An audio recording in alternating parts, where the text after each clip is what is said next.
Gary Harris, and is he likely to play?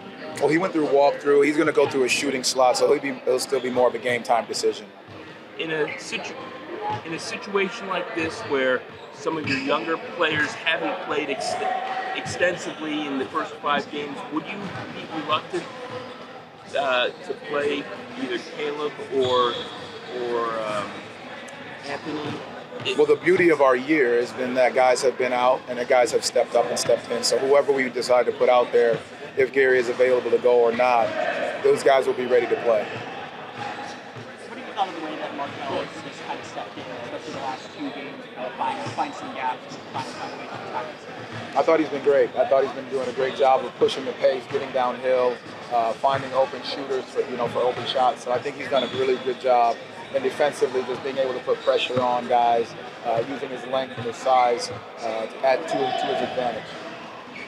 The day has come. Everybody knows what's on the line. What were your last instructions? Be more of us. Be who we've been.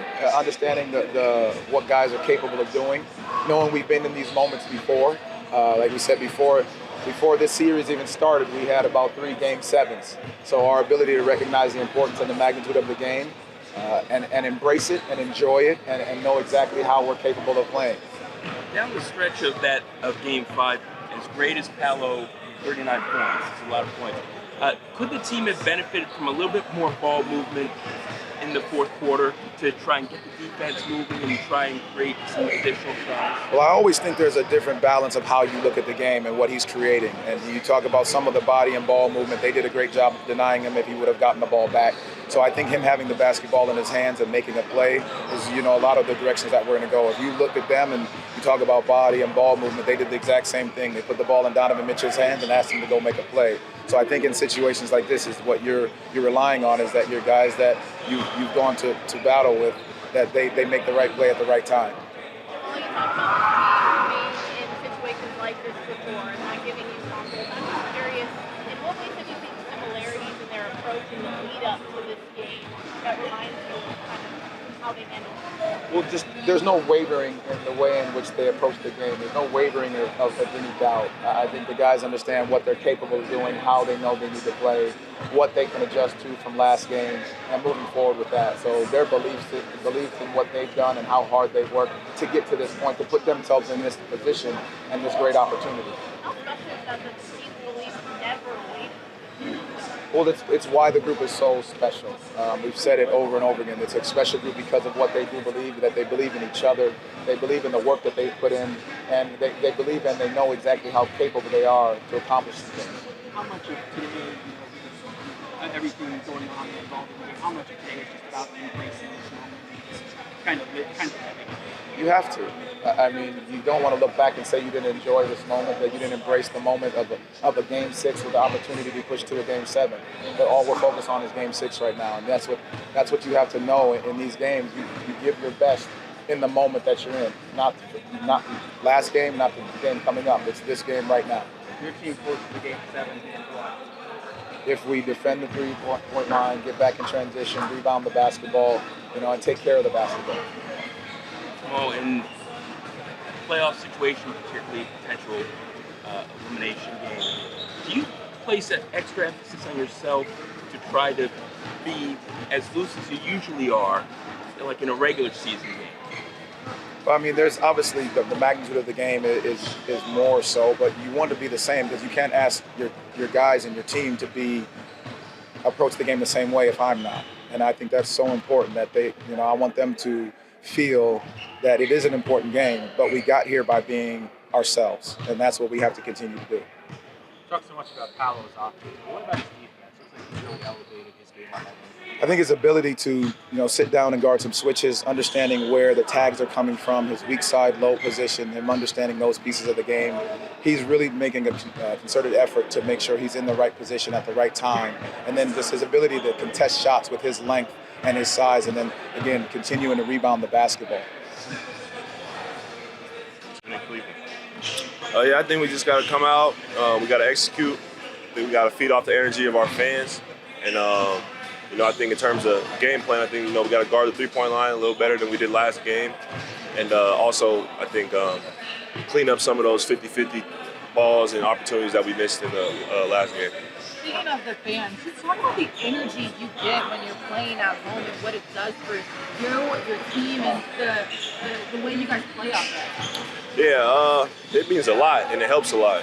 Just being, backed up by the fans at home. Every bucket, every play you make, every stop you get, the fans are going to let you know and they're going to show the energy. So that just lifts you up as a player, as a team, and it kind of makes you forget, if you're tired or whatever else you think you're dealing with. I think the fans kind of help you forget about all that. Paolo, when you draw back on the experiences of the season so far, I guess what gives you the confidence this team can handle and embrace a moment where the stakes are the highest they've ever been? Yeah, it's the first time for us, but I don't think it's very surprising. I think, we got a lot of guys that are winners, have winning in their DNA, have won in the past, whether it was in college, high school, or with their other teams before this. I think, guys are built for this moment, so I think we're going to go out there and show it. Mentally, how do you work through maybe the pressure that comes along with it to ensure that it's motivating and not overwhelming? I think if you look at it as being overwhelming, you're just not ready for it. And so I don't think anyone here is overwhelmed by this. I think this is what we all worked for, it's what we all wanted, and we're excited to go out here and compete. How much of the message is for a game with this magnitude, this is just be yourself? I think that's pretty much the whole message right there. You don't want to, just because it's an elimination game or whatever it is, you don't want to go out there and do anything that you haven't been doing or try and, be someone you're not. I think everyone is just going to go out there and just give your maximum effort and focus. I think that's the biggest thing. As far as what you go out there and do, you should keep it the same, but just make sure you have, maximum effort and maximum focus. I know how seriously you take all of this, but what have you enjoyed most about the playoffs so far in your involvement in it? I would just say the atmosphere. I would say the play style is a lot different than the regular season. It's more, I think, to my liking, more physical, slower pace. You're not seeing teams go out there and score 150, 140 points. I think you're lucky to score even 110. So I think that's more my style, and I think it fits our team better. Much more mindful do you have to be taking care of the basketball tonight? Sometimes some of your turnovers are, you might think you have a shot and you find yourself in midair, you have to look around and throw the ball away, or how much more mindful do you have to be taking care of it?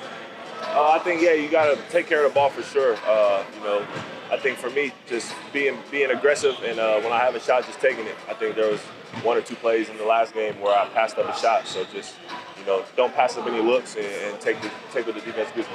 How in control of your game are you right now? Yeah, I think I've gotten more comfortable as the series went on. I think they've thrown different looks at me, trying to throw me off rhythm and stuff like that. But I think I'm pretty comfortable with just getting to my spots and, like I said, just taking what they give me. Obviously they don't want me to, have a presence at the rim, so I'm trying to, make them pay with mid-range or threes and just keeping them honest from out there, because I know that those are shots I'm going to have to take and make, to help us win. You mentioned that the winning DNA some of these guys have. You've been to a Final Four, Jalen's been to a Final Four, Franz and Mo been to a championship game. I know it's totally different experiences, but do you draw on those types of things, like winning at that high stage? Yeah, I mean, winning travels and winning is universal. So whether it's the NBA or FIBA or back in college, there's winning qualities that you have to get to, those points. And like I said, I think there's a lot of guys on this team that have, been major parts and major pieces on winning, high-level winning teams. And so, like you said, Mo and Franz, world champs, Final Fours and stuff like that. It's not the playoffs, but those are very, very high-stake environments that we've experienced and played in. So you just got to translate those same winning qualities over to this team. What has Gary brought defensively to this series?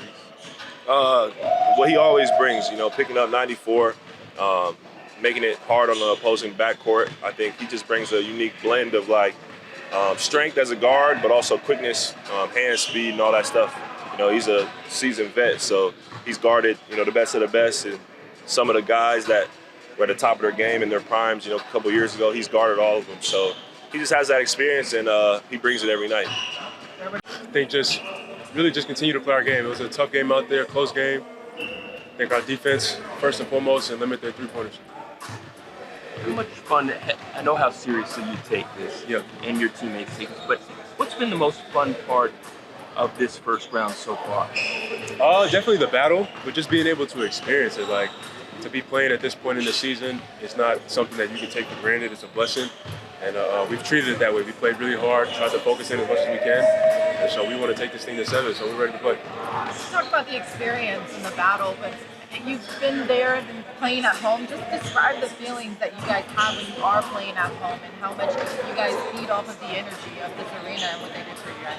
Yeah, I mean, it's such an emotional game, just the back and forth, going to their place, hearing their crowd coming back, them hearing our crowd. It's a huge part of the game. It's probably why each team has won at home, a big part of it. And so we want to continue that trend.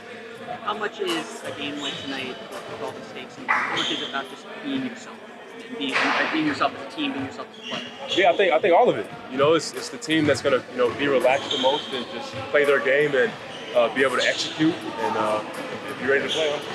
What do your team hasn't been in a moment like this where the stakes are the highest they've ever been? I guess how do you mentally work through the pressure that comes along with it so it doesn't overwhelm and motivate? Yeah, I mean, take last game. That was a high stakes, high pressure game for us, and to me, we showed up.